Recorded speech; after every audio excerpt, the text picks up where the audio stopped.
ಭಾರತ ಅಂಥದ್ದೇ ಒಂದು ಯುದ್ಧದ ಕಾರ್ಮೋಡದಲ್ಲಿ ಇವತ್ತಿದೆ.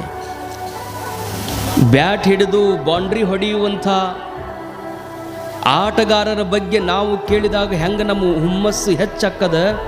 ಬರೇ ಬಾಲ್ ಹಾಕೋವನ್ನ ನೋಡ್ಕೊತ ನಿಂತು ಬ್ಯಾಟ್ ಹಿಡಿದು ಬಂದು ಬಾಲನ್ನು ಬೌಂಡ್ರಿ ಹೊಡೆಯೋನ ಬಗ್ಗೆ ನಮಗಿಷ್ಟ ಅಭಿಮಾನದ.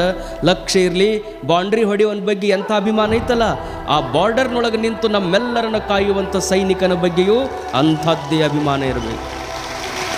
ಬರೀ ಮುಂದೆ ಬೀಳು ಒಂದು ಬಾಲನ್ನು ನೋಡಿ ಬೌಂಡ್ರಿ ಹೊಡೆಯೋನ ಬಗ್ಗೆ ಅಷ್ಟಂತೀವಿ.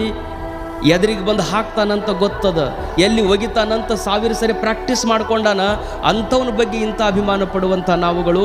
ಯಾವ ದಿಕ್ಕಿನಿಂದ ವೈರಿ ಬಂದು ಗುಂಡು ಹೊಡಿತಾನಂತ ಗೊತ್ತಿಲ್ಲ, ಗುಂಡು ಯಾವ ದಿಕ್ಕಿನಿಂದ ಬರ್ತದಂತ ಗೊತ್ತಿಲ್ಲ, ಯಾವ ದಿಕ್ಕಿನಿಂದನೇ ಬರಲಿ ನನ್ನ ಎದೆಯನ್ನೇ ಅದು ಸೀಳಬೇಕು ಅಂತ ಮುನ್ನುಗ್ಗುವಂಥ ಸೈನಿಕ ಇದ್ದಾನಲ್ಲ, ಆತನ ಬಗ್ಗೆಯೂ ನಮಗೆ ಅಂಥದ್ದೇ ಅಭಿಮಾನ ಈ ನಾಡಿನಲ್ಲಿ ತುಂಬಿಕೋಬೇಕು.